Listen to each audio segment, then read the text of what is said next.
Yeah. You already know. Kappa Kappa. Young millionaires. The general.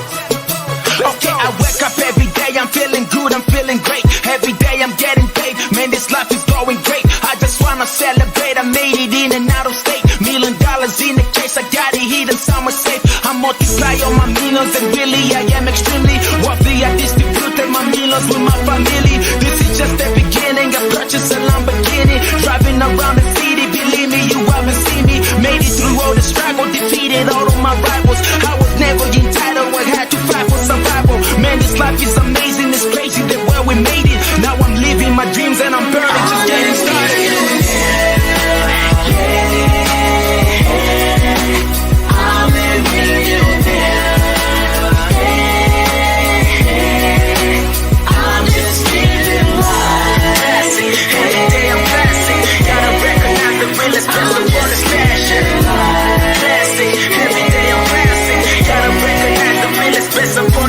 I made it through the struggle back when I was very worried. Now I'm chilling, get my condo, Lamborghinis and Bugatti. I know you in a hurry, but I promise don't be worried. When you see me in the club, I probably got enough to party. I'm a multi-millionaire, getting money everywhere. I ain't tripping on nobody, I just came to celebrate. Yeah, we got the party popping, got the general over here, throwing money in the air, cause we get it every day. I multiply all my millions, now me and my people winning. Moving city to city, I promise that you will see me driving a Lamborghini, but this is just the beginning. $1 million Bugatti, I'm stacking money in the ceiling. Multiply all my millions, now me and my people winning. Moving city to city, I promise that you will see me driving a Lamborghini, but this is just the beginning. $1 million Bugatti, I'm stacking money in the ceiling.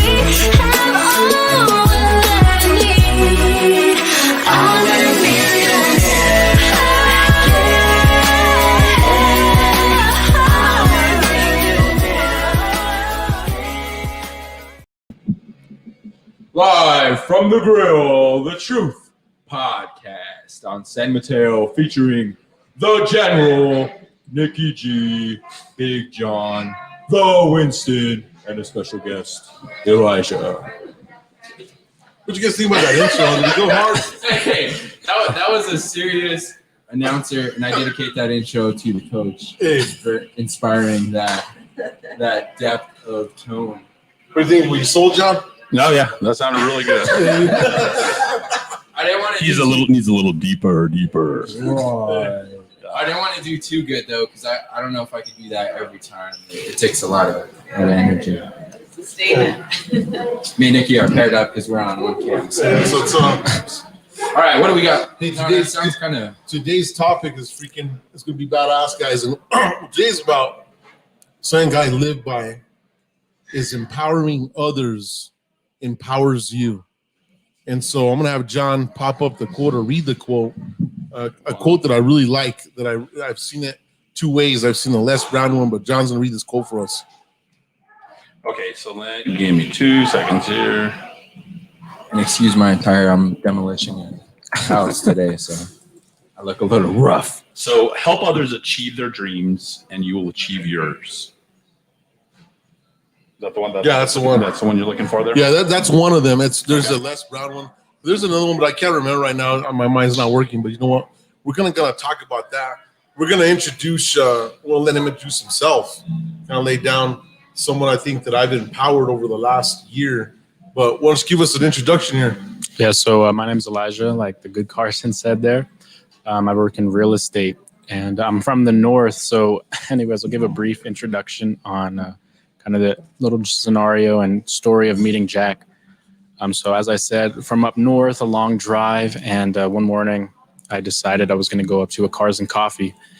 And a couple of weeks prior to that, I was telling my fiance, we were having a baby. I was like, I need to find a mentor. I need to find someone that's, really going to help transform my whole perception on life. And it was about 2 weeks later, I was like, let's just go to Cars and Coffee this morning. We drove like 2 hours up. And the first car I noticed was actually like one of my favorite cars. It was the Performante. And I saw the Young Millionaires on the side, and I was like, right there and then I was like, okay, I gotta meet this guy. I gotta like somehow get in. And I was like, that guy's gonna be my mentor. So over like a few weeks of trying to contact him, just really working towards that, finally was able to get through. And over the past year, we've done some crazy things.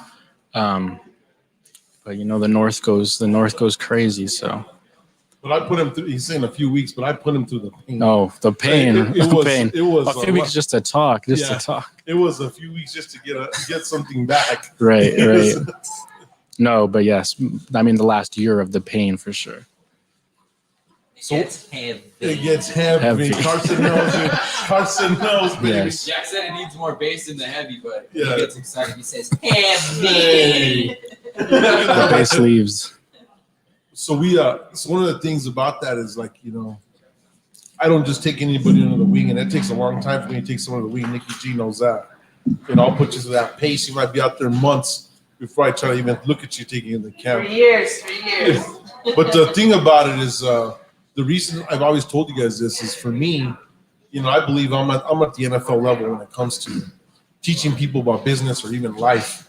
And so I want to continue doing that, but I only want to take the time if there's champions that are rising potentially to become champions. Because I don't want to hear any stories, right? The general don't like stories. Everyone knows I don't give a shit about the story. I want to see what the action is. I don't care about why it didn't get done, why it can't get done, or all these stories. I'm like, just show me the end result. It's all about the end result, right?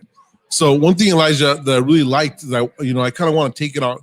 We're going to let you just kind of talk about this, and then I'm going to go around.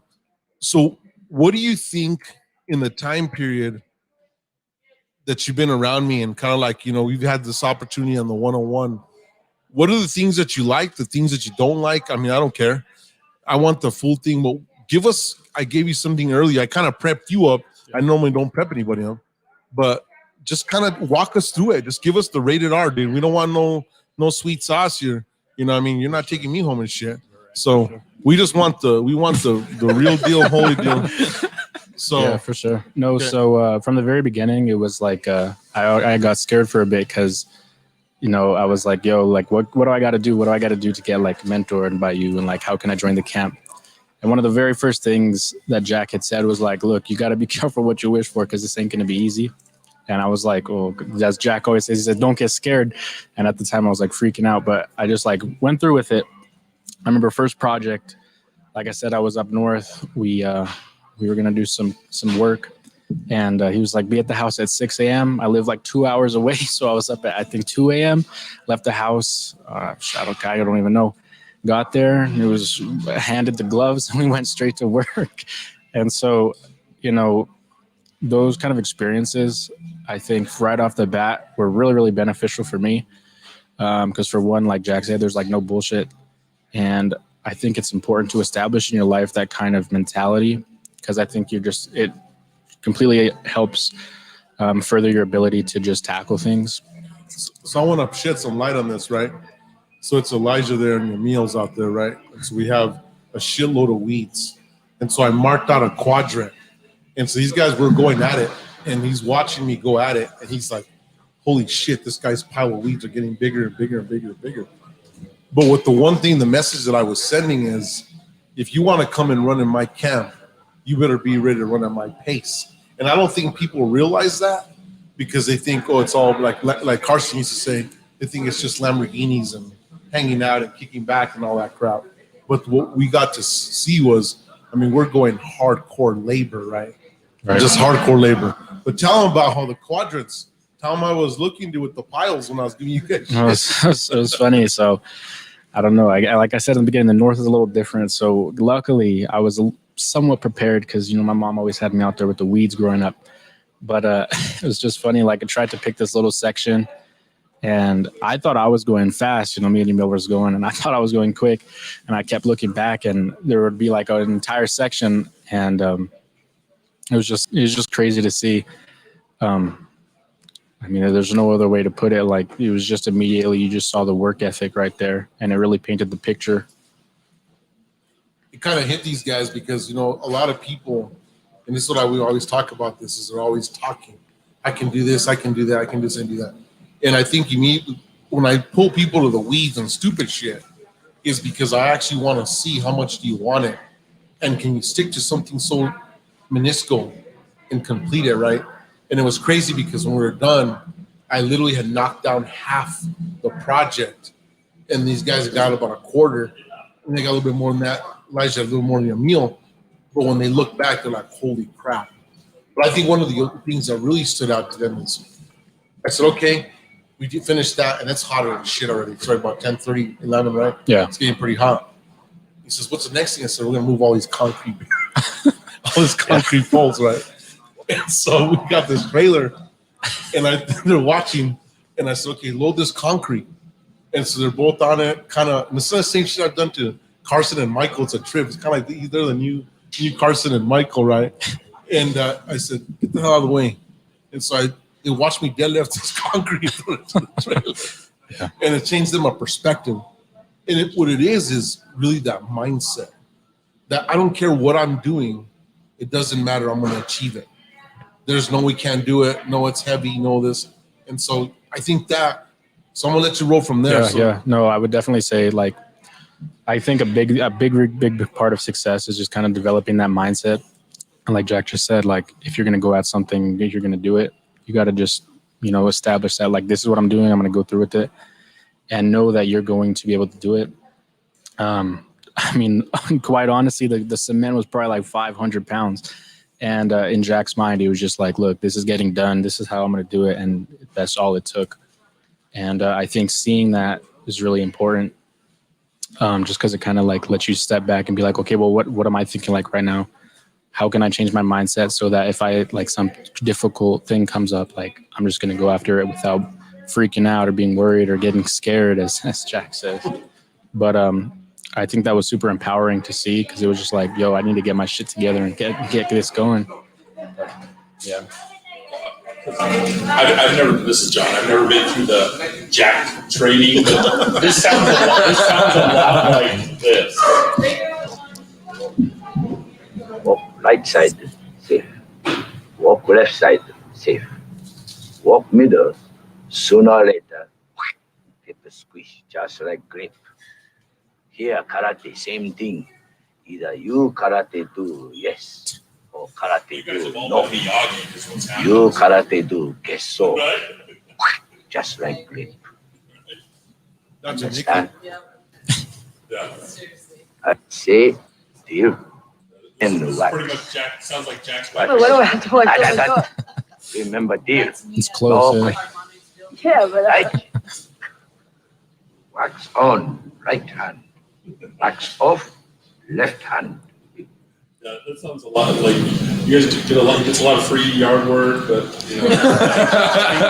think the idea is right there. And you're Miyagi. But the crazy part is, John? Yeah. Like one of the things that I did, because when I was a kid, this guy would tell you guys, like when I get these guys and they work hard, I pay them.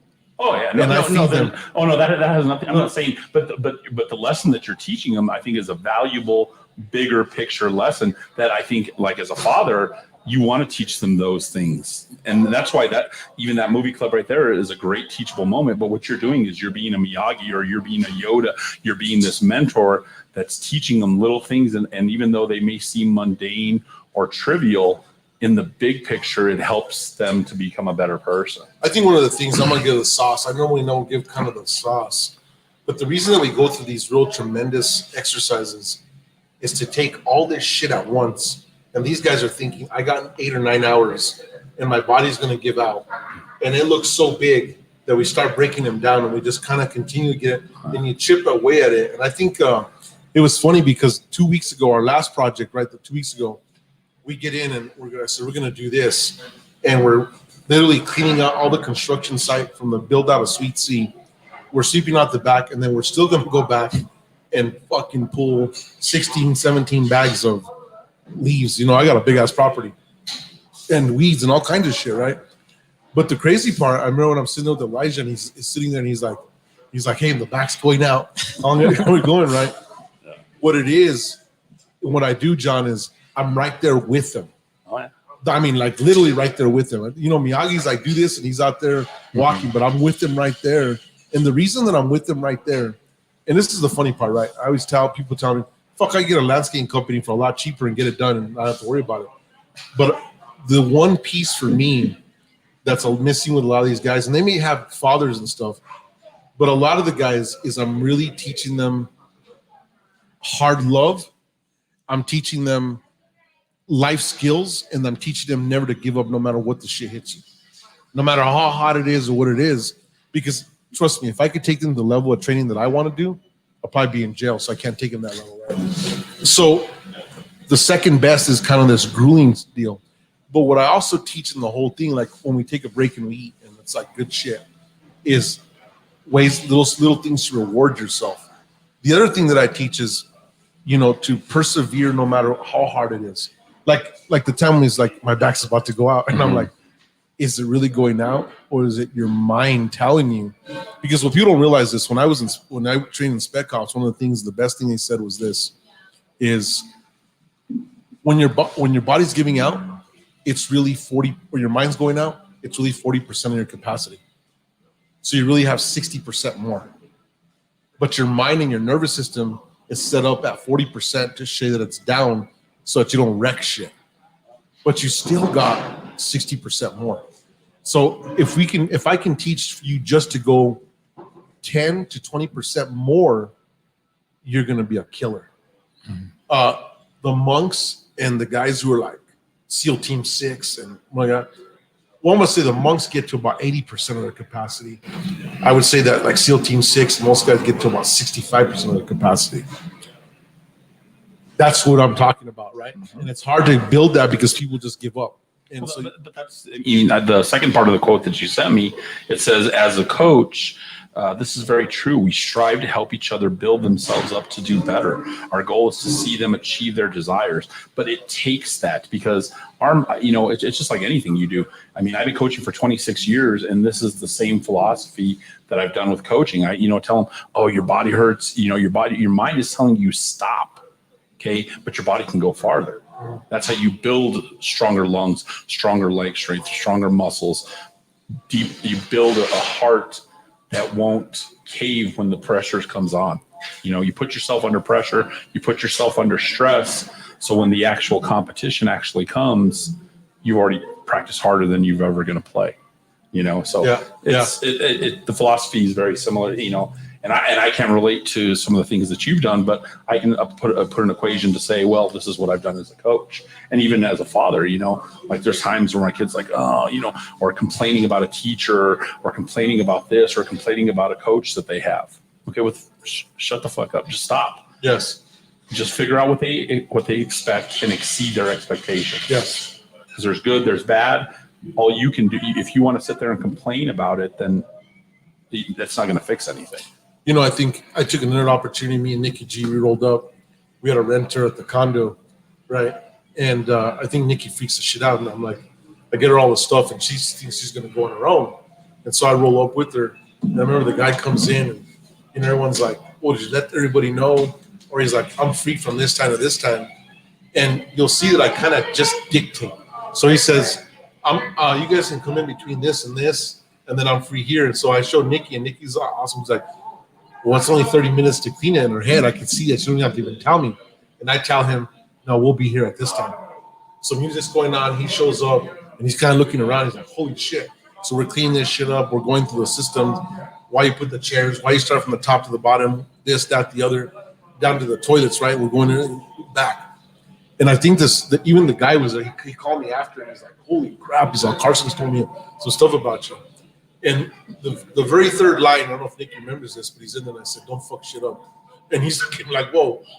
What I'm teaching is that I said, in this household, pans don't fucking stay on the stove. I said, you were in the Marines, right? And he's like, yeah. Well, we know that shit don't cut it. And so he was like, and he comes to me, this is an Airbnb. He's paying me big money to stay there. Well, you know what he tells me? He says, I needed that. No, I'm serious. This is a guy, older guy, says, I needed that. Mm-hmm. And he said, and I kind of changed my dynamic. I needed that, like that whole thing. And I said, dude, you can never be successful if you just start saying, oh, I don't got enough time, so I'm gonna leave the stove fucked up. Oh, I don't got enough time, I'm gonna leave this shit thrown out. Or I used to fuck with Carson saying, dude, your fucking clothes are on top of the dryer. How come you, oh no, I got 10 deals going on. I said, I got 10 deals too. But what I want to teach is like, get it done. Messing with Nikki, I'm saying, fuck, I'm here, Nikki, I'm saying months and months. The shit's not on the dead. I don't give a shit. I don't know what's going on. We got a fancy printer. But we need that push, right? Mm-hmm. We need that push. And I think one thing for me that I was very blessed is that I had my mom there kicking the shit out of me growing up, right? Just that major push. Like, why do we got to do that? Why do we got to do it this way? And they'd be like, just do it. Or, you know what I mean? It's like you want to see a single guy clean a house fast. So if he's going to get laid, that house will get cleaned really fast. Throw things in different places. Just holy shit. It was just like me. I was in college. The only time we'd ever clean our house is we throw a party. So like every Thursday, we're like, we need to fucking schedule a party because this place is a shithole. The only time if somebody was vacuuming, we're like, oh, we're throwing a party. Okay, fuck it, let's do it. Yeah. But yeah, but I think that's human nature to get complacent, you know? Yeah. And if you have a mentor, you have somebody that's a guide that says, fuck no, you're not going to slack off. And I literally find myself doing that with my son, especially my youngest son. Now my two older ones, they're already off in their life and they're sort of, you know, self-motivated. But with my youngest one, I still have to do it. I'm like, fuck, did you take your vitamins? Did you fucking take your vitamins? You have an opportunity to put ice on, you put heat on, and he'll do it. But if I don't push him, he won't. Yeah. You know? But it's crazy. Yeah. So it's crazy because mic check. Just that little thing that I learned just from like how we clean the place quick, the strategicness about it, to us hanging the TVs. I saw what a major difference that it made for me in like my personal life. Like I went to Jack and I was like, how can I change how I approach my to-dos, right? Because I've been freelance for how many years, and apparently like it's worked, but it hasn't worked on Jack's level. So he showed me a picture what he did. I completely mimicked it. And I'm not kidding you. I've accomplished over like 45 things this week. And I don't even know what day we are, or Tuesday, right? So I guess it's Friday. I went home. Everything that I've been needing to do, I just like implemented that same way Jack showed me. And it's so crazy because he's telling me to do this for what we were doing, but it went across the board. It's becoming my lifestyle, you know, everything from like, I'm not going to bed till super, super late because I don't want to go to bed not finishing the project, right? So here I am and I'm like, well, shit, Jack's right. Like I've been saying I'm going to do this damn vinyl. What's my excuse, right? I've been saying I'm going to finish this art piece. What's my excuse? So now, instead of being so spread out, I'm just like executing one thing at a time. And it actually made me more monumentally successful than doing like 20 things at once. And it's so crazy that the cleaning can really just like change the day. It's just, it blows my mind to sit back now and observe. So one of the things, like when Mr. Miyagi was teaching the wax on, wax off, and they talk about cleaning, they have proven in the military by these harsh cleaning styles or cutting the grass or sheer repetitiveness that actually does a mind, like it does a reset to your mind. So what I want Nikki to, so it's funny because we're getting Sweet C, we got to get this shit turned over to the feds. And I'm talking to Nikki and I got Saul and he's like, oh, I got this and I got that. And I get his ass in there. I said, I don't give a shit. Get your ass to what we're going to do, right? And I think one of the things that was crazy, Nikki, I want you to share the TV setting up when you're in there and you're with the calculator and like just kind of give that overview. I mean, come in, we're setting up this video wall. So I showed up in a couple minutes later and you could see the gorilla face going on. Like when he does this like mathematical thing, it's just like this like machine turns off in his brain. So he had these papers and, you know, I'm a drafter by trade, 20 years in, I can understand calculations. And so I'm watching him and he like handwritten all these like precise measurements of how the TV was going to lay, where it was going to sit from like the end to end, these are 80-inch TVs. These are massive TVs to the brick. So then I'm like looking and I'm like, oh, I don't know about that number. So I didn't want to show him, but on the other side, I was drawing a little floor plan to double check, like, hey, is this the width from the counter on both sides, all this stuff. So every time I checked the calculator, he was fucking so accurate on it, like to the point where I'm like, dang, like to precision. And then we would make an adjustment and he would do it in his head. By the time I hit equal on the calculator, this fucker had it already like out. And I was like, well, you know, so then just how we ran into little things that happen, you know. And this is what's so funny, because it takes me back to even when we hung the speed bag. No matter what happened, we were going to get that shit done. It didn't matter any scenario, situation, lack of anything. And so even with the TVs, there was a couple, they didn't frame it correctly in the back. So there was a couple stuff. And I mean, I worked out for this moment, and he knows if I didn't work out so hard to that thing, there's no way I could have lifted those TVs by myself. And then I'm shorter, so I'm just at a total bad advantage. At the end of the day, no matter what happened, and just his brilliance, it laid out exactly what his vision said when he said he was going to do it, exactly how it was going to look, with the exact space between the TV and even to the brackets. Like, we ran into the problems, and it's so amazing to see that no matter, there's no excuses, there's this execution. And it's John, crazy. We got to the point, John, where like my mind could have said, this is kind of going to be okay Yeah. for these tenants, but it ain't my level. Yeah. And it's definitely not harmonics. So Nikki says, what do? I said, you know what? I said, we'll be back tomorrow. Came with all these tools. And so Saul comes in, what are you going to do? So I drilled out all the heads. All the work I had done, I annihilated it. Because I knew in the back of my mind, it wasn't to my level. And would the average guy would have seen it? No. Even if they would have fell like a couple of millimeters, he still wouldn't have been on a towel. But dude, Nikki said, what are you doing? So I took the whole fucking thing apart. But it wasn't that hard. We got it done, right? Yep. This is what I'm trying to tell people.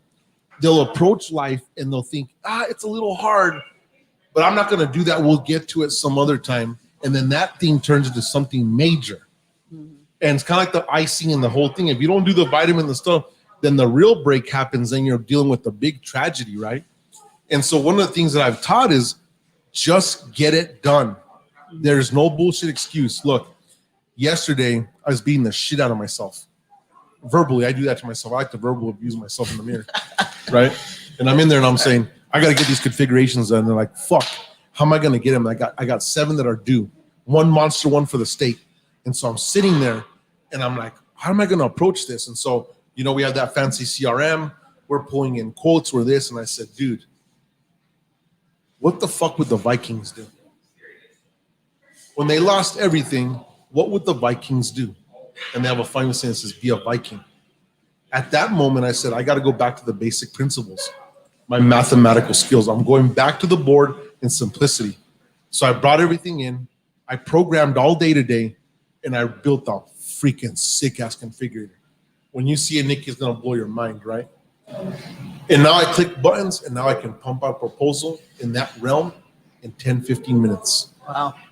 It would take somebody, it was taking us 6 to 7 hours to data harvest to get a proposal out, 8 to 10 hours if we're fast.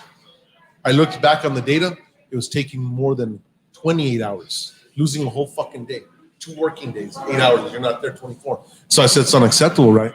And when I went to that, I just said, I'm gonna be on it, I don't give a shit.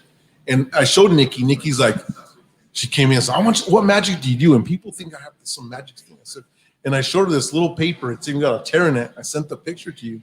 And I said, very simple, Nikki. Business tasks, personal tasks. Write them all down. I started attacking them one by one.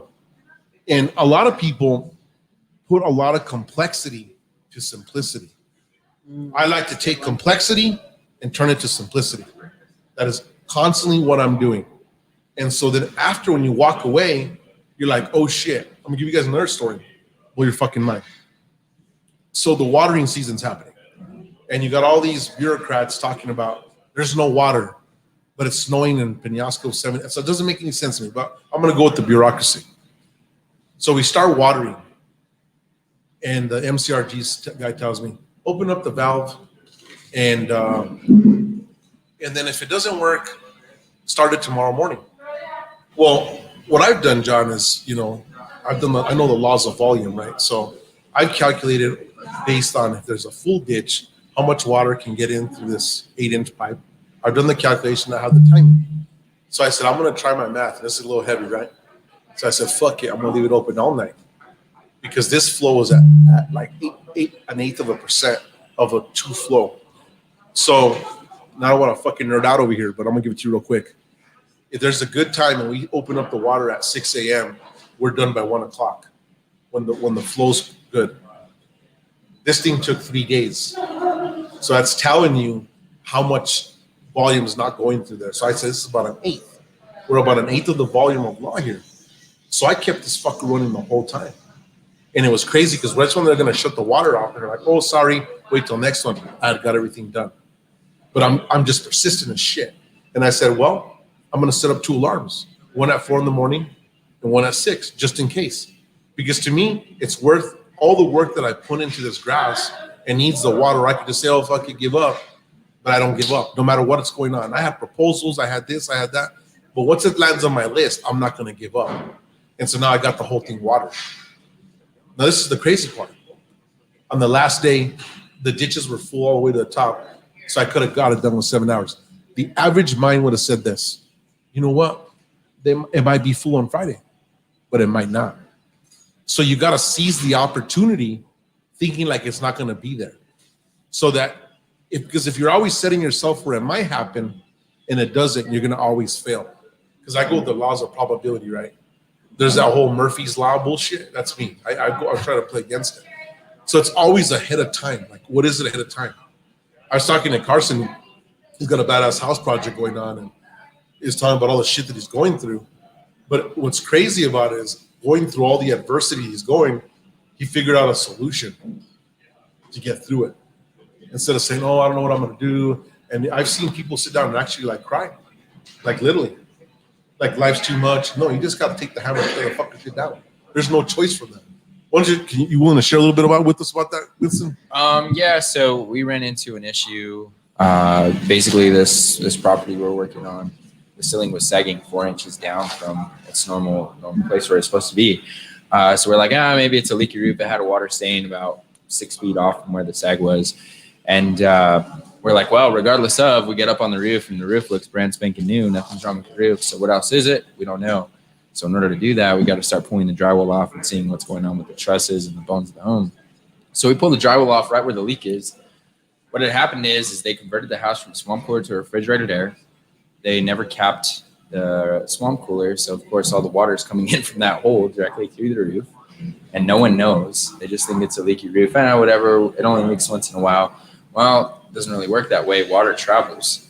So water starts traveling where the trusses run. Yeah, basically. And it's ponding there. So it starts rotting out this header that's coming across to run a span of the room. Headers crack. Which is low bearing. Yeah, exactly. The headers crack. So then now we have an issue where, we got to jack this thing back up and figure out what we're going to do. So, we talked to engineers and they're like, well, you got to do X, Y, and Z. And we're like, well, people that work on steel and things like this. I'm like, well, if you could span a building, 40 feet with one piece of steel, can we do that on the property? So we go to another engineer and he's like, holy shit, that's brilliant. Yeah, that's an amazing idea. I don't know why we didn't think of this before, right? So of course that's what we do. We run steel 8 feet apart and we run 3 beams for the span, jacked up the ceiling, boom, it's back to normal. But the thing is, and this is what I'm learning going through all this, because of course my main priority is on the sales side of real estate, but now I'm really starting to see hands-on the labor. And, I'm not going to say his name because he's like, I don't want to get any credit for this because he's a retired individual and he doesn't want to work for other people. But I told him, it's nuts that people charge so much money for this and it's easy, but it's the fear that people, exactly what you're saying, people don't know what the hell to do. They don't want to pull the drywall off. They think it's going to cost too much, but a piece of drywall 8 foot is $10, but people don't know that. But touch on the first engineer where you said, you know what, the ceiling is here. And his first advice was like, oh, just do this. And you weren't going to get the end result. It was going to be lower. Yeah, correct. So what they said, if we weren't going to use steel, we're going to use what's called LVL, which is laminated wood. It's very strong. And we said, I talked to a contractor I know, and he says, yeah, use LVL. It should be fine. So we go in to the builder supply place and we talk to their engineer there, and he's like, well, LVL will work, but you need 2x12s, 4-ply of each. So we're like, what? 4 of them, 2x12s? You should be able to span these things 60 feet if you want. They're supposed to be that strong. So the issue was I only have 8-inch of ceiling to go off. So I don't have 12-inch. So if I do, I mean, I'm going to have 4-inch of that LVL. Maybe I could put a fake beam, but I'm only having 3 of them. So the aesthetic is going to be terrible. So I'm like, you know what? I'm not going to do that. The engineer's like, well, without telling you, I think you can get away with 8, but we won't be able to sell it to you and get my sign off on it because, of course, no one wants to take the risk unless they're doing a job. Yeah, which to me, the logistic part of it is because you're not having to pull a permit for any of this, or right? You don't have to do any of those things. No, because I haven't adjusted the structure. But so, I did consult engineers for it. I would have made it work just however. Yeah, I mean, if I was rearranging the structure, then I would have had to pull permits. But we were just repairing the roof essentially. So to me, then the engineer doesn't even need to sign off on it because all he has to do is sell you a beam that'll extend that span. You know. Yeah, but what his thought process is he didn't think if those 2x8s came down, because there were 6 of them. Yeah. But the issue that happened is the people that tried to do the repair, from what I think, so right by the door, because you got to run it from exterior wall to exterior wall. Yeah. So on the 2x8, that's what sits on the footings. yes. So they didn't jack the roof up, so they left it sag, and they put a 3-ply of 2x8s, scabbed them together, and they didn't run it all the way to the bearing wall because why? There's a gas line cutting in front. What did they do? They were too lazy to drill through the 2x8s to run the gas line through, which is easy to do too. It takes you maybe another hour. You know what I mean? Yeah. And that one little hour of work could have saved. I mean, the last individual that had the house. I mean, they're lucky that it caved in on them. They weren't, in the place to do any repair really at all. But I came in and I was like, okay, here's what we got to do. You just got to tackle it, or else. What am I going to do? Call the city, and then they condemn the house, then I lose the house, and then we have issues. You know what I mean? So it's kind of one of those things you can't be scared of certain things. You just got to tackle the obstacle straight ahead. Don't be scared, baby. Yeah, exactly. And another thing too is I'll see, and people are like, "Oh my God, your roof is 4 inches down," and it's like, well, big deal. It's fixable. People are thinking it's costing thousands, and I'm like $1,300 in the hole. Aside from labor, that's all it is, and that's what people don't understand. It's crazy. I say one thing, Carson's a magnet, dude, for getting people that have had 10, 30 years of experience to assist him. Even like myself and what I've done. But like the individual, I'm not going to mention his name because then I get sued, but the guy is using smart as shit, a welder and all this. When you think about stuff like that, is you have to not have an ego, and that person that you're saying, I don't know fucking what the fuck's going on. Can you help me? And that's going to get you so much further, right? And that's been a master to myself. But that's a personality trait. Like he reached out to me yesterday. He's like, I got this thing. I have no idea what to do. I said, well, I don't know what the fuck it is, but just turn your webcam on and I'll figure it out. Yeah. And sure enough, within 30 minutes, we got it going. But that's everything the thing working. I've always learned. You have to have that type of personality. That's exactly. Well, and to be humble, because a lot of people are pig-headed and they're like, well, I'll figure it out myself, or I'll do it myself. Stupidity. I'd rather not go through the headache, and if I have the tool, it's like doing what I'm doing now. And the person I'm working with, he's like, okay, this is how you use this tool. You're working against yourself. Yes. And he's like, do it this way. And you do it, and you're like, oh, I got done faster, way easier. I didn't strain myself. Smarter, not harder. Yeah. Exactly. And that's the same thing that I did yesterday or on Monday, whatever it was, with you. And I said, you know what? I don't know how to do this. I'm looking on YouTube, and I'm like, I'm just going to call John and see if he could help me set this up. Me and John spent maybe 10 minutes tops? Boom, it was on. You know what I mean? But I could have been there, oh, we're going to delay this till next week and do this and that. But I was like, no, I'm just going straight to. But again, it's just like, using your tools in your toolbox. But using the people around you or seeking out people and having that humility to be able to say, exactly. You know what? I don't know this. You know what? You're better at this. I remember when I started coaching baseball, I'd only played 2 years of baseball, and that was Little League. Mm-hmm. And my dad didn't know what the hell he was doing as a baseball coach. Nor did he seek out help of other people that knew better than him. Mm-hmm. So my first year as a manager, I got the managing job because I had been with an assistant. I'd been an assistant under a guy that I didn't think knew very much, but I said, well, I'm going to do it myself. But then I realized, well, you know what? This guy knows pitching a lot better than I do. Mm-hmm. And this guy knows a hell lot about outfield and batting. I'm not going to say a fucking word to them. You know what? You guys are in charge of this. You do this, you do that. I'm going to take care of the parents. That's my job. You guys handle the fucking X's and O's. Yeah. You know? And that's great leadership comes by delegation, right? Yeah. Or putting the right people in the right places. And we've talked about that on this podcast. Finding people's strengths Tons of times. and letting them flourish. Because if I know I don't know nothing about engineering, right? Or I didn't know, I was like, okay, I think we can do this, but I'm like, I don't know how this man, because what if I'd have went and wasted thousands of dollars on these LVLs and then a year later my drywall is cracked? It's still sagging. You know what I mean? Mhm. I'm not going to do that. So I'm just going to go in and do it the right time, contact the right people. Yeah. And I'm sure Jack could have probably told me the same thing too, Mhm. but Or me, I do that too. I do. 'Cause I built custom homes Yeah. too. So, you know. and we went through it and came up with a solution. And it's like, we can put if someone wants to put a 2-story on this house down the road, they're going to be able to. If I want to park my semi on the top of the house just for whatever, then, it can hold the weight. But it was my thing in saying, I want to make sure when I sell this house, no one ever has to worry about anything, because I don't want someone to get but you're into also it. investing into your investment. Exactly. You know, and now this isn't ever be a problem to where you're never going to have freaking stains on the ceiling because there's water leakage. Yeah, exactly. You know, you're fighting it. And that comes with taking pride. I mean, if that one person, and you could tell they just did a Jimmy job to sell the house, because I mean, even the mud on the drywall was like that thick, so it didn't crack or anything. Yeah. Which is, they did it to hide it, Yeah. but it's like I didn't even notice it. And one of my buddies, he's a builder, and he's looking at me, he's like, "Dude, your ceiling's sagging right there, like pretty major." And we went and measured it, and sure enough, 4 inches down, and that's a big major. deal, So it was just one of those things. I mean, any other average person would be like, "Oh my God, what are we gonna do?" Or a contractor would have come in and charge them $30,000 to do Easy. what I did. But I think the thing too, Carson, what you're taking in that is that you're taking the laws of craftsmanship, and this is what's been lost.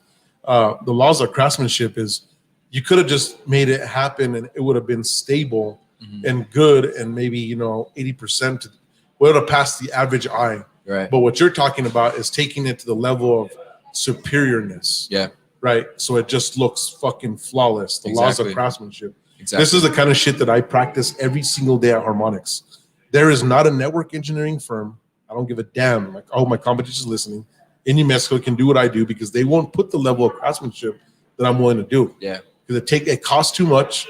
It's a lot of time and effort, and it takes a lot of mind power. Mhm. And so I think that at the end of the day, it's just throw up the wires, screw it, connect it, it works, but it doesn't work that way. You know what I mean? Yeah. But you're meticulous like that when it comes to your house, when it Oh, comes of to your course. cars, Or when it your comes to brand everything. in general, and Yeah, that was so- one thing too. They told us, they were like, "Why are you that's too much weight to throw that stuff around?" And I'm like, well, who cares? We're gonna get that shit up there if we have to make sure this issue never happens again. Because last thing we want is someone have to rip the ceiling down and get new beams, or someone to tell them, "Oh, you can't do it," or this or that, or buy new LVL and then do Or the the same ceiling issue again. collapsing.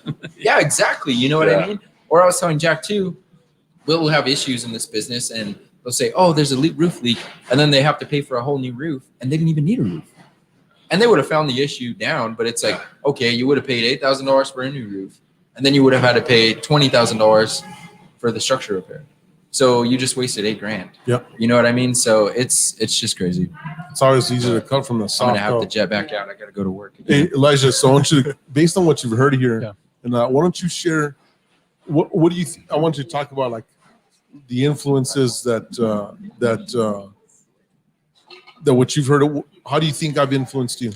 I was gonna say, just going off what we were just talking about, I think a lot of times, like Carson was saying, or like you guys were saying, when some kind of unforeseen event comes into one's life, often people are so quick to like just freak out, This is the rough and that's like they're right at that point they just freak out and like that's it, and they just immediately resort to like the worst case scenarios.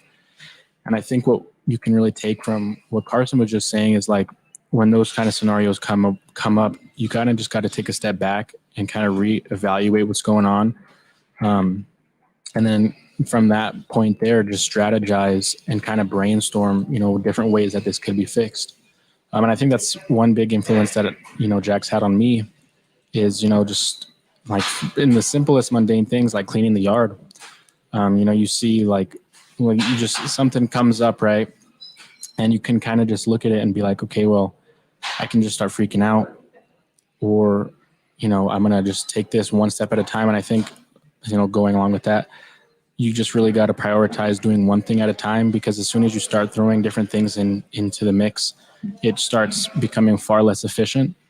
And so I would say that's one big thing too that, really has, helped transform my perspective, is just the way Jack really prioritizes one thing at a time. I mean, I think that's just super important for sure. Like Nikki was kind of talking about too. Yeah. Elijah, you wrote a couple things in your phone. You hit some of Yeah. those points that you got. So I kind of wrote a little thing here of some different ways that I've really been influenced. And let's see. Kind of one of the big ways, was just kind of noticing the strengths of those around. Like Carson was just saying, if you're really good at one thing, and let's say, Jack's really good at this other aspect, I think you really got to just leverage those connections from the people around you. That's one big thing. It's really good. Yeah. I think another thing that kind of ties into that is just the way you go into each situation, just being prepared and with a strategy in mind. I think that's another really big one. I mean, those things kind of tie together. And then let's see.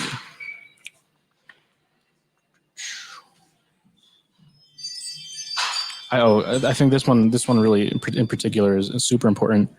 We were talking about, doing things on time, doing things early, and getting to things, without delay. What I really have learned through doing the projects with Jack is that, like, despite starting at 6 a.m. or whatever it is, just getting it done in the morning always allotted us time to finish early, finish by the middle of the day. And then you're not stuck, at 6 o'clock when you want to have dinner, or you're not, stuck away from your family or doing things that you really don't want to be doing just because you said, oh, I'm going to put this off and I'm going to do this later. I think that making that sacrifice to just get the things done that need to get done early, whether that means you got to wake up 2 hours earlier, but it means to get done. I think that's, one really important thing that you kind of have to approach, life in that kind of manner, I would say. It's really cool because I just, in the time that I've known you, Jack, and the people that I've met through you, it's so crazy to see the work ethic that everybody has obtained from you. We'll just even take Saul as an example. When we went to Farm and Ranch, we didn't have to do half the stuff that we did, but he wanted to be in excellence. Yes. And that alone, it just made me respect you a lot more. It made me respect Harmonix a lot more. And he doesn't cut corners. It's like he was taught so well that that's the way it is. And then you see other people where they just are going to get it done. Look at Carson, for example. Look at everything you taught him and look how he's implementing it in his life. Look at this young man and what he's taken in and even what I've taken in. And it's really cool when I see, some really good coaches that I've known in my lifetime, and you could tell who trained with them. And you could tell who's been in your camp.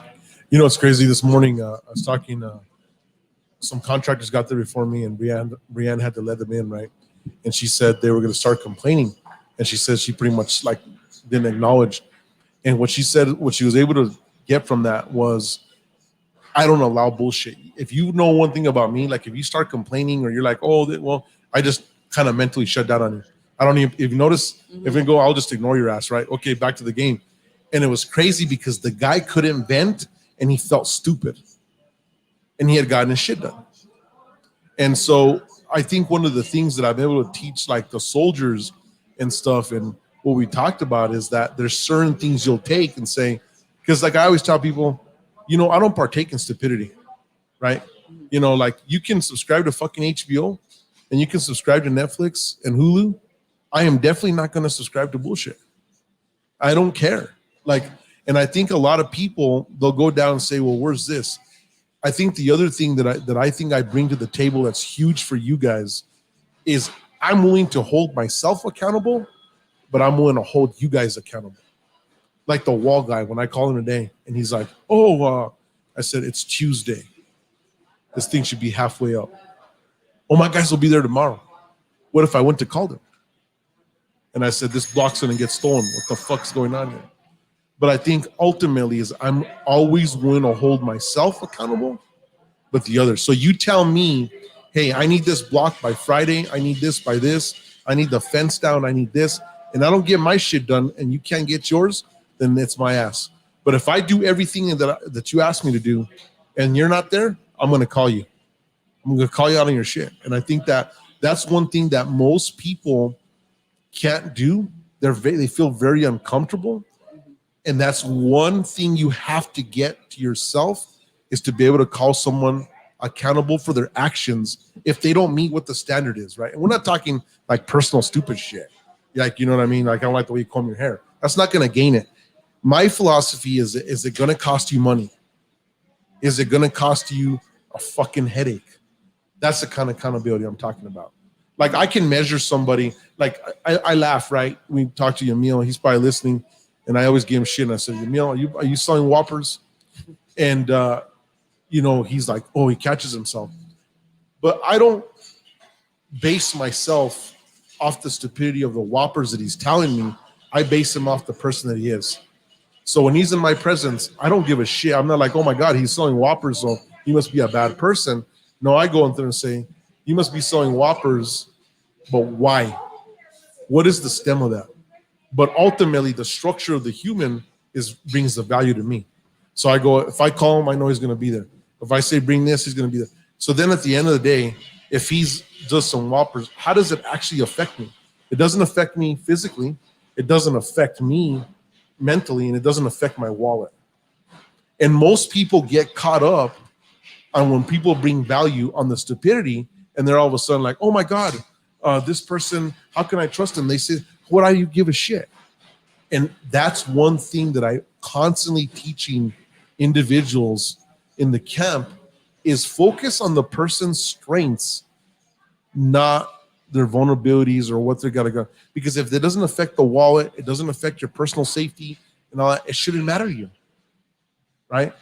It shouldn't matter to you. That's the one thing I know. And that's why I've been able to get John, I didn't know that you were a builder too. I'm sure a lot of the subcontractors you use, sometimes they have some iffy backgrounds, or they fucked up on one thing, or they're drunk half the time or whatever. But when they get on this job site, they get it done. But I'm like, you're not there doing the whole global view. You just care about the one thing he's getting done. And do you, John? I guess I'm kind of putting words in your mouth. Is that how you view sometimes with your client, or does it affect you? Well, I've built in the past. I've designed homes. I've done drafting. So yeah. You when you rely on other people, then you're sort of, you're at their mercy. But as long as you're doing what you're expected, just like the example that you gave, are you doing what are you holding up your end? Well, then they have to hold up their end, So, but no, yeah, I've done building in the past. I don't do it all the time. Yeah, but I know how to build a home. Yeah. I know how to design a home. Yeah. I was a draftsman. I've taught drafting. So when I was married, I designed that home, poured the concrete, stood up the walls. Did the electrical, put the roof on, built the cabinets for it. So I've seen all those different components to it. But again, it's about being meticulous. So, so you may think, well, that board is, half a quarter off. Well, then it's going to eventually affect you when you're looking to hang a TV and the stud isn't where it's supposed to be, Absolutely. So just like anything in life, if you cut corners, eventually it's going to catch up to you. It's a true statement. It doesn't matter with what your mental well-being, your spiritual well-being, your physical well-being. If you cut corners, eventually it's going to catch up. There's an old saying that says, right, pay now or pay later. Yeah. Pay now or pay later. Yep. Right. And one thing I got to say is that I've paid my dues like no other. Right. And that's one thing for me that I sit there and say, shit, man, I've kind of inked it. So the main thing I'm doing is really taking care of my mind and my health. Right. Those are my two things that I really give a shit about right now. But it's like, that has always stood in the back of my mind. Pay now or pay later. You're such a hard worker. But Hands if down. you say that, use that same philosophy with a parent, do you want to pay now or do you want to pay later? So if you're right now making excuses for your kid right now, later on, you're going to have to pay somebody else to make excuses for your kid, and you're not putting in the effort now with them. Well, you know what? You're going to have to pay later. So you want to put in that effort now, whether it comes to academics, behavior, what do they want? It doesn't have to just be sports. It can be academics. It could be chess team. It could be playing the flute. It could be anything. Do you want to put in the effort now? and have them see results, or do you want them to struggle later Yeah. because they never had those things, Yeah. and then they'll be resentful? I mean, look at Jack in general. Like, he's one of the hardest working guys I've ever met. And I mean that, like, generally, like, you cannot be my mentor and all that stuff. But, like, literally, this guy works harder than any even odd job person I know or construction worker. Like, he's just, like, so hands down. And when I really look at it, it's like, it makes sense why I've thrived so much. It's like, he's focused on, like, my attributes that are good and my strengths. And I've never had a mentor do that. It was always tell me what I was bad at and what I needed to work on. But when you look at, like, because you guys always talk about sports, let's just look at LeBron James or whatever. All he ever was given is to focus at his strengths. And that's why he's greatness. And so, like, if I look at now and I look at all my coaches, they always pinpoint what's wrong with you and what you could do better. But all that does is take away from the point that makes you your greatness. And so now that I'm working with Jack, all of it makes sense a lot more. Like, why am I thriving so much? Like, what was different? It's like, wow, someone's focusing on my good stuff. You know, even like when I reversed the car and something, Jack didn't shun me. No. He showed me. Yes. That I was even kind of like taken back. Like, I'm always afraid to be in trouble, right? No. I'm like, you know, and instead of him shunning me and telling me, why did you do that? Or what were you thinking? Jack's like, let me get in, let me show you. And he showed me. And that right there was like monumental in any type of mentorship I've ever had, because in my past life, I would have been like scolded, right? Like, they would have told me, like, what were you thinking, duh? Like, someone's got to leave that garage. Like, why are you going to park a car in the middle? And I kind of like wanted to freak out, and like, but he gave me like, it was like a stop. It was like a calmness, right? I'm like, oh, like, I'm okay, right? And Yes. it was something I never freaking experienced before. And then even like when we're cleaning or doing stuff, it's like, I'm literally just mimicking you. Yes. When we were skiing, I'm like, if I'm going to beat Jack down this fucking hill, I'm going to mimic his every move. And I got pretty close. I didn't get close enough to win, but I'm like, wow. And so like now in my life, you don't see it, but like every day I go to make a decision, I'm like before I respond with emotion, what strategically is this going to do? Like, even like when I was doing my list, I'm like, this is dumb. Like, it's so crazy. Yeah. You've shifted me just from the smallest type of mentorship. I think the thing is, what I focus, Nikki, is like when I build a, you know, you saw this, and, you know, I think I want to kind of share a little bit about when you guys on last Friday, when Saul, he walked in on one of my gym sessions and walked out of there freaked out, right? And you know, when I was showing you guys some stuff, Yeah. kind of share that, Nikki, like how did that make you feel? Like, It's crazy because a lot of people I know that watch this, I do have fighting experience, and I did fight in the ring for a long time. But it's so crazy from even the people that I met, because I actually got mentored by other people's coaches because I was kind of like in a little abandoned child. Yeah. They saw my greatness, but they did. But, you know, it really blows my mind that Jack didn't do anything like over the top. It was just a different movement. It was so pivoted in a direction that I couldn't even fathom some of the stuff that you were doing because it was never even seen before in my eyes, right? So me and Saul after you left, we were like practicing our moves that we learned, you know, and I'm like, this dude's crazy. But it made sense though. It wasn't something that was so, it's kind of like you're blindsided. It's kind of weird. Like, there's such things that you can do that are game changers that are there, but you just will never see it unless you were taught, right? And so when you were showing us those moves, I was like blind, like my mind was blown because I was like, can this dude be any more freaking superhuman? You know, and then you should have seen us though, like really trying to get the moves down. I'm like, what? I was like, we should have recorded him because I forgot which way he moved his arm or what he did. But it was so awesome to see that. And just the littlest things from even the harnessing the energy and not wasting it. Like, I was taught in boxing, like, move your feet, be loose on your feet. And like, he was just focused. It was like a gunshot, precision. And me, my mind had to tell my hands to do it. And I was like, it was kind of weird, but it's so cool to see that because it wasn't that it was harder, it was smarter. you know, it's crazy, John, to just kind of give you, because you're in the background, I was showing these guys a little bit of difference in angles, right? And like the kind of training that I was involved in, and I got a badass coach that comes in on Saturdays, train pros, and we're in there, and he's just like, holy shit, like He knows I just go 100%, and I'm not taking a fight anytime soon. But that's just my personality. And so he's sitting there like thinking, what is it that drives you no matter what you do to that level? And I said, when I do something, it's at 110%. It's going to be at a killer instinct, period. And I think when Saul walked in, he said, dude, those punches sound like gunshots, right? He was like, that was just freaky. Like he could feel that. And I said, when I do something, I do it with all I got. And I was messing with Nikki because you imagine, Nikki's got a lot of fight experience. So this isn't like a rookie, right? And I'm showing this, I said, okay, well, come at me this way from the front. How would you do it? And I switched an angle on her, and I was on the side on her, and she's like, holy shit, how did this sound like a ghost? And I said, you can't hit a ghost, right? But that's the approach that I've done everything through my life, is ghosting the competition, ghosting this, ghosting that. But it's what's the angle that I'm going to use? Whether it's using the right people in your life or this or that, it's what's the angle? Because we can get caught up in a bunch of bullshit, right? Yeah. It's cool to know you and to hear your words, but I get to see you be it. Yeah. And I think that's what's really dope about you. Is like he legit is it.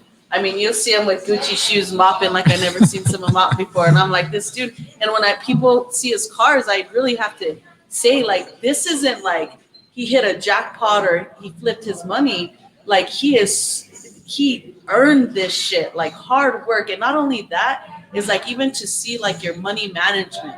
You know, I feel like maybe it's in the sense of mind where like people get this extra money and they spend it like they're like this. And like this guy is so strategic to the penny that it all fucking makes sense. You know, it's really cool. I really have to honor that. Like it's so funny because even when I was taking pictures, we donated some photos to a senior up north, you know, and it is funny because it's Jack's birthday and you could just see that this kid like is just like it was awesome to experience that, right? But I'm looking at it and I start taking pictures of Jack as Jack was like showing his swag and I'm like, it's so funny because he didn't even have to fake it, like he is it. You know, like even his demeanor just speaks it. His presence is just real. And it's just like most people I met in life are just faking it. You know, I'll see like guys with all these fancy stuff, but then you see them at home struggling, trying to pay their rent or, you know, it's just kind of like such a facade of the filtered life, as Jack would say. The filtered life. But this dude lives it. Like he is it, you know? And if I needed him to come with me to dig a damn hole, I couldn't think of a better person that could dig the hole better than Jack. And most people would be too good for that, you know? It's really cool. You know, I think, Nikki, what you're seeing, John, one of the things we do is like, you know, when we get all the cleaning supplies, our back office likes to use Amazon and this. And I say, well, that price is not the same there. And I'm a believer in buying in bulk. So we go to Sam's Club and I'll buy the bulk shit. And I said, look, goes to this goes to this. I still beat you by 30%. And they're like, well, and I'm like, no, here's the math. But I'm always constantly in the mode of saving money. Like people laugh their ass off, but like Nikki will say, I'll get what you get. And every Sunday when it comes in, once in a while, you know, I still get the stuff that comes in the mail. So, you know, I'm a Subway eater, right? I cut all the coupons out. Fierce. And I don't let those guys slip up. I'm like, hey, this says 2 6-inchers, we're getting 2 6-inchers, period. But at the end of the day, a lot of people are ashamed to do that. And trust me, I'm not on a budget, right? But at the end of the day, it's your life, it's your choice. So you have to strategically make moves to benefit your life, no matter what anyone else thinks.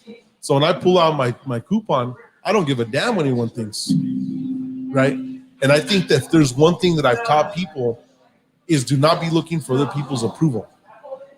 Because I have there my wherever it is right there, you know, at the end of the day, people's opinions can be cash at the bank. That is probably the most strongest piece I have on that, right?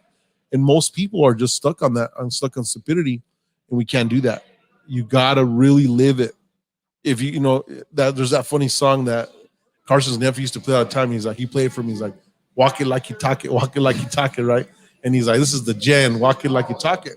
And that's exactly it, Nikki, is what no matter what glitters is in gold. And that's one thing I think I've taught you. Like you'll be like, Nikki would come before, oh, this person's magnificent. And the way she would explain them, and I'm thinking they're mediocre motherfuckers in my mind. But I would never tell her that. And so I was like, you don't know what magnificent is, because you can't come out and be like, that was a fast car. And how many horsepower? Oh, it's a whopping 320. See, at that point, you haven't created a true measurable, Yeah. right? And it takes a lot for me to say anything's magnificent or phenomenal or they're, like the way Nikki, and I love that. And what I'm teaching is at the end of the day, someone has to earn that right.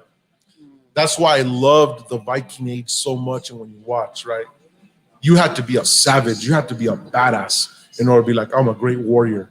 How do you know you're a great warrior? Because you're alive. Because you had survived all the battles. And that's pretty much the approach that I take is I've survived the battles and here's the spoils of war. Instead of people like, oh, I'm gonna do this, I'm gonna do that, and they're doing that and they don't do shit. It's all talking, right? Anything else you want? I think like right now, that's like this day and age, this just social media boom. It's all talk. And I think it's really rare to find an individual who's like what they talk is like the real thing. And so I think that's been a special thing to see. It's like if Jack's saying he's doing this or if he's saying he's doing that, it's none of it's going to be bullshit. Like it's going to be backed. You're going to see the proof. The proof is in the pudding, right? And I think, yeah, like I just like it. It's just crazy. It's crazy to see like Nikki too could probably talk about this, but just to have someone like see the presence of an individual who really means what they say, and it's just not a bunch of fluff. I bet you it freaked you out when we were talking back and I said, you know what? I'm gonna get Sweet Seat built out. I'm gonna have it rented out. I'm gonna do this. And everyone's like, it's in the pandemic. This is 2019. You remember that? It's the end of 2019, right? Coming in 2020. Then I didn't say shit. These guys roll up and there was like, it was a war zone. I had blown everything apart, saw cutting shit. And we weren't in the camp yet, Nick, when I started saw cutting everything. And I remember one day I said, "That's out," and I had all these trucks coming in, and it was coming in. They're watching me. I'm all dusty as shit, getting rid of carpet, doing this. And then I remember that William tells me, says, "I need this thing cleared out by Monday," and it was monstrous, right? And I had that fucker cleared out by Sunday. And I remember sending him the picture, and he's like, "Whoa," because I'm serious, right? And at the end of the day, everything I've talked about, I deliver. But literally, my whole philosophy is this. What I project and show on social media is a small percentage of what I'm actually wheeling in the background. And that's the way I like it. Versus someone wheeling a big old story on social media, but then they got a small ball peen hammer, right? So it sounds like a ding, ding. It doesn't make any sense. That's kind of what I live by. I think that's super important too. Just I had written this down too on my a little list of stuff. I think it's just important, like Jack just kind of said. Let's see. Let me try and find it here if one of you wants to. Don't get scared. that. He's getting nervous, Nikki G. It's really cool. He picked me up from the airport. Oh. And Oh, got a go good ahead. vibe. Sorry. No, you're good. No, Like, I was just gonna say like this. What I wrote, it's just like keep things quiet. You know, when you're like when they're in the works. And then one thing I learned is just it's a little subtle touch every now and then, but it's I think it's most important to just like do your thing behind the scenes. I think that's where the real magic happens. Yeah. But anyways. No, it's really true. I've really taken that from Jack because I've been a talker my whole life, and it's taken me places and it's really messed me up. And since I've been in the camp, I've really just kind of disconnected from people, like, and really just it's made such a major difference. You know, like even working out, a lot of people, I think Jack, my friend Jamara, and my friend Ness are like the only people that know I worked out, and like I would just come in and I'd show Jack, like, look, like I'm fucking killing it, right? And it's like I could say all I wanted, but when I walked into Jack's office that day, I wasn't even in the camp, and I told him I'm never going to be this way no more, and I'm going to be in shape. And I literally have spoken that, and I live that, and I don't tell anybody. Like, you'll never see me on Snapchat like, you know, here's my protein shake. Never. I just don't do it because I'm doing it for me. And I think that's where I'm so grateful that I have Jack as a mentor in my life now, because I'm doing stuff for me for once. And it was me not trying to prove anything to anybody. Like, I honestly, like, I don't even tell anybody, like, I don't sit there and brag about Jack, nothing. Like if I feel like I tell something about him, it's because like there's someone that means a lot to me. Cause like, this is a greatness in my life. Mm-hmm. And it's like, you don't want to share the treasure chest with fucking everybody. It's like a secret. You know what I mean? And so that's how I approach it. So it's so crazy. I just have to say this one more time. My life has monumentally changed spiritually, mentally, emotionally, and physically since I've been in Jack's fucking camp. Absolutely. Better than any success, any degree, any mentor. And it's because of just the greatness that he teaches, but it's the energy and the foundation that he holds. like Absolutely. tenfold. I appreciate that, Nikki G. Yeah. Guys, so we talked about today's thing is really empowering others, and you see that that's empowerment. So you get to build your army. They'll tell you how big of a leader you've been or how strong you are by the soldiers you've built. So based on what the testimonies you've seen and the people achievements, I think I'm building a pretty strong cast. So if we're in the Viking age, I would have considered myself in the golden Viking age, right, of top soldiers. But we're out, guys. Appreciate you tuning in. Tune on next week. We're out. Have a good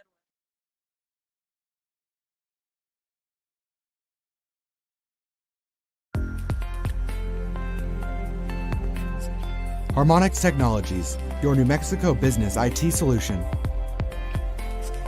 With incredible products that will fit your needs both big and small, and unmatched service, it's your vision delivered.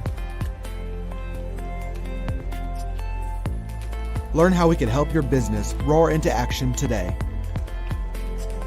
Harmonix Technologies, your New Mexico business IT solution.